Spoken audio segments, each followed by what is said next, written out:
Vamos con el tercer tema del día. La homeopatía es un modelo médico clínico terapéutico que cuenta con más de 200 años de existencia y que utiliza sustancias obtenidas de los vegetales, animales y minerales, principalmente en concentraciones muy pequeñas disueltas en agua y alcohol. También se puede preparar por trituración en lactosa, agitadas de una forma específica. Mitos y realidades de la homeopatía. Aquí lo vamos a entender con el especialista y te presento una serie de datos. La homeopatía nació en el siglo XVIII. Su principal desarrollador fue Christian Friedrich Samuel Hahnemann. En 1825 fue introducida a Estados Unidos por un alumno de Hahnemann. La homeopatía llegó a México entre 1849 y 1856. En 1861 se fundó la Sociedad Homeopática Mexicana. Hacia 1900 existían más de 15,000 practicantes tan solo en Norteamérica. Y actualmente se estiman más de 5,000 homeópatas en México.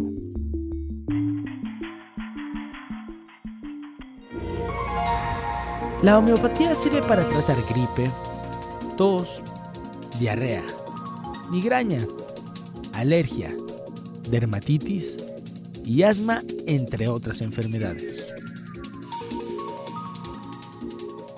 Vamos a entrar entonces a detalle sobre la medicina homeopática o la homeopatía, y por eso agradezco al doctor Gustavo Aguilar Velázquez. Él es especialista en inmunología y en medicina homeopática. Gracias por su presencia, doctor, aquí en Código contrario, Salud. Muy buenos días. Muchísimas gracias por la invitación y estamos a tus órdenes. Gracias, doctor. ¿Qué es la homeopatía? Vamos a entenderlo, vamos con el ABC de esto. Mira, la homeopatía es un modelo médico que entiende al paciente en la totalidad. Nosotros, la medicina homeopática, no pretende curar una enfermedad, pretende curar a un enfermo, pretende saber cómo funciona esa persona, cuáles son sus reacciones hacia los estímulos externos, cuál es su genética, cuál es toda su estructura, y entiende a la enfermedad como una lucha del organismo para regresar al equilibrio. Y el homeópata busca, con un medicamento, impulsar la propia reacción del organismo para ayudarlo a llevar al equilibrio que existía antes del procedimiento. ¿Y cómo se logra esto? Sobre todo cuando no hay, digamos, de por medio los medicamentos tradicionales, o va de la mano con el tratamiento tradicional, dependiendo la enfermedad. Depende, en efecto. Aquí lo primero que tendríamos que pensar, y eso es muy importante, es un criterio médico. Un criterio médico en el sentido de saber cuándo la homeopatía por sí misma puede sacar a un paciente de una problemática, como es, por ejemplo, en los niños. Tenemos amigdalitis de repetición, tenemos dermatitis atópicas, tenemos cuadros diarreicos frecuentes que con el medicamento homeopático podemos lograr grandes avances e incluso librarlos de este problema.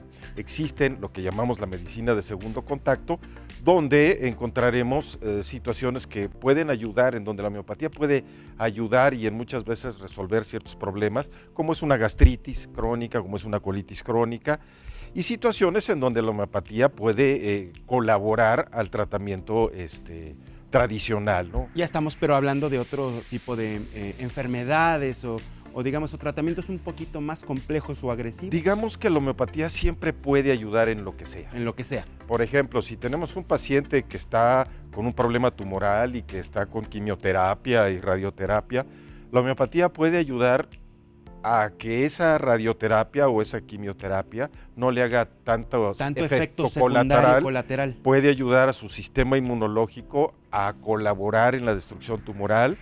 En situaciones reumáticas también es muy importante su utilización, y una parte que es extraordinaria en el área homeopática, que es esta posibilidad de mejorar la esfera mental en todas las estructuras y en todas las enfermedades que se tienen. Hace unos momentos veíamos precisamente en los gráficos que presentó el equipo de producción, doctor, una serie de tratamientos específicos como gripe, tos, diarrea, migraña, alergias, dermatitis que comentaba, el asma.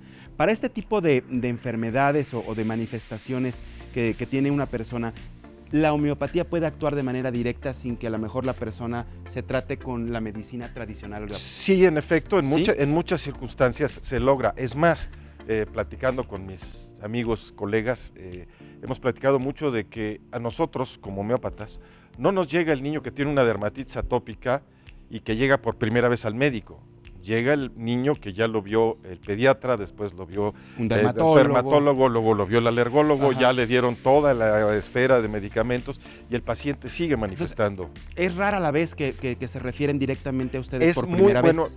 sucede, pero yo creo que el 50 o el 60% de los casos que vemos son pacientes que ya pasaron por toda la gama de posibilidades terapéuticas que podrían existir, y solamente es un pequeño grupo el que, bueno, pues un paciente que tuvimos que fue asmático y que ya está controlado, un paciente que tuvo una dermatitis atópica, pues ahora nos traen al hermanito o nos traen al primo, Ujú. que ya Claro, después porque de que ya le funcionó ya y esa vieron los persona hace la resultados. referencia porque vio los resultados. Exacto. Ahora, físicamente es como ver, los medicamentos cambian la estructura, cómo reacciona el organismo ante la medicina homeopática, doctor, versus la medicina tradicional. Aquí hay un gran problema.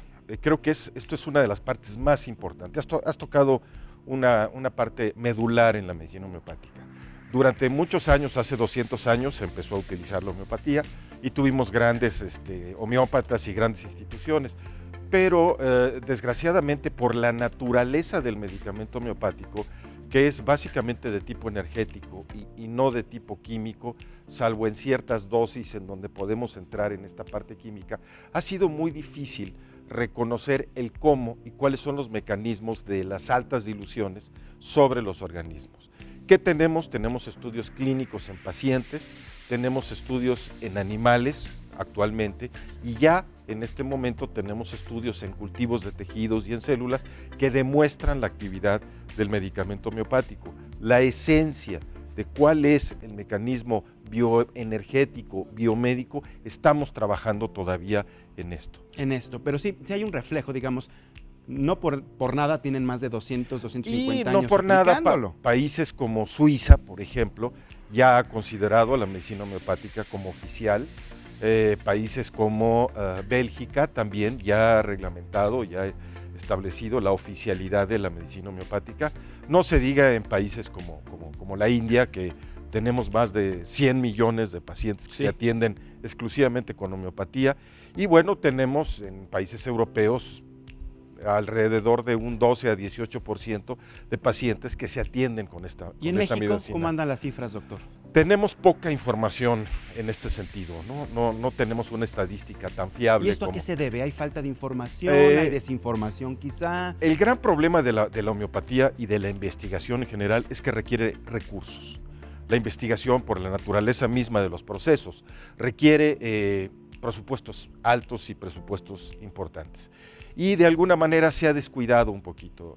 De alguna forma, la investigación en la medicina tradicional tiene el apoyo de las universidades, tiene el apoyo de los gobiernos, tiene el apoyo de las industrias farmacéuticas. Claro. Y en el caso de la homeopatía, pues no tenemos prácticamente apoyo. Esos niveles. Esos niveles y la posibilidad de desarrollar investigación de alto nivel, investigación básica en este sentido, que requiere de mucho presupuesto, requiere de apoyos. Y aunque tenemos la Escuela Nacional de Medicina y Homeopatía del Poli y la Escuela Libre de Homeopatía, pues son universidades que desgraciadamente no tienen el presupuesto de una Universidad Nacional Autónoma. Y por ejemplo, en este caso que se tienen estas instituciones que dan la oportunidad a través de tener ya una licenciatura como tal, ¿sí se inscriben los muchachos, sí se acercan a estudiar homeopatía y todo en eso? algún momento hubo una gran demanda por estas carreras. Por estas carreras, sí. Y de alguna manera el médico de alguna forma no ha querido o no se ha interesado en estas áreas. Tanto que ahorita la comunidad homeopática está buscando o está tratando de resolver algunos problemas en el sentido de que hay escuelas en provincia que dan un curso de homeopatía de un par de años y dan Pero es eso, es un curso. Una licenciatura en homeopatía sin saber medicina, lo cual es extraordinariamente peligroso. complicado. Sí, claro, complicado y creo peligroso. que hay que de alguna forma fomentar un poquito, informarle a las nuevas generaciones de médicos qué es lo que se está haciendo en homeopatía, cómo se está haciendo, cuáles son los logros, cuáles son los hospitales que de alguna forma están con algunos pequeños protocolos de trabajo, ¿no? en medicina homeopática. Y en estos protocolos, doctor, ¿para qué es lo que más se utiliza la homeopatía? Bueno, los protocolos que están trabajando las instituciones serias, por ejemplo, un hospital como el MD Anderson, han sido básicamente en el manejo de cáncer. Cáncer. Creo que es ahí por donde han buscado, no como un tratamiento sustitutivo del tratamiento quirúrgico y radioterapéutico y quimioterapéutico, sino como un arma más. Un arma más complementario. Finalmente van de la mano del tradicional, ¿no? Y están buscando en otras áreas, en la parte básica y en la parte bioquímica, entender cuáles son los mecanismos, ¿no? Actualmente los mecanismos de acción del medicamento homeopático. Por otro lado, la psiconeuroinmunología nos ha venido a dar unas armas extraordinarias para entender cómo funcionan todos estos mecanismos que van desde la alteración emocional. O sea, el estrés es una parte muy importante en ese sentido y hay que determinar si este estrés es por angustia, es por prisa, es por miedo, en fin, y cuáles son estos mecanismos. La psiconeuro nos ha venido a aclarar en este sentido de cómo estos mecanismos emocionales que salen desde corteza, que pasan a hipotálamo, generan hormonas proinflamatorias que nos llevan a la enfermedad. Nos preguntan en redes sociales, doctor, si las personas que han tenido un trasplante pueden usar la homeopatía.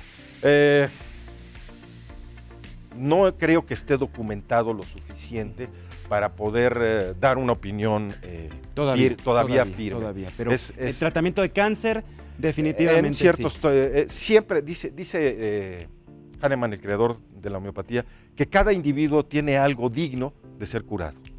Y la homeopatía siempre puede hacer algo por algún paciente. Muy bien. Pues doctor Gustavo Aguilar Velázquez, con especialidad en inmunología y medicina homeopática, te agradezco mucho que hayas estado estos breves minutos con nosotros en el programa. Al contrario, agradezco lo importante mucho. Para que la gente conozca más a detalle la medicina homeopática. Claro Gracias, que sí. Doctor. Estamos que tengas a tus un órdenes. excelente día. Ya nos vamos. Muchísimas gracias por tu compañía este día aquí en Código Salud. Quédate a continuación con Palitos y Bolitas. Yo te veo el día de mañana en punto de las 11 de la mañana. Esto fue Código Salud.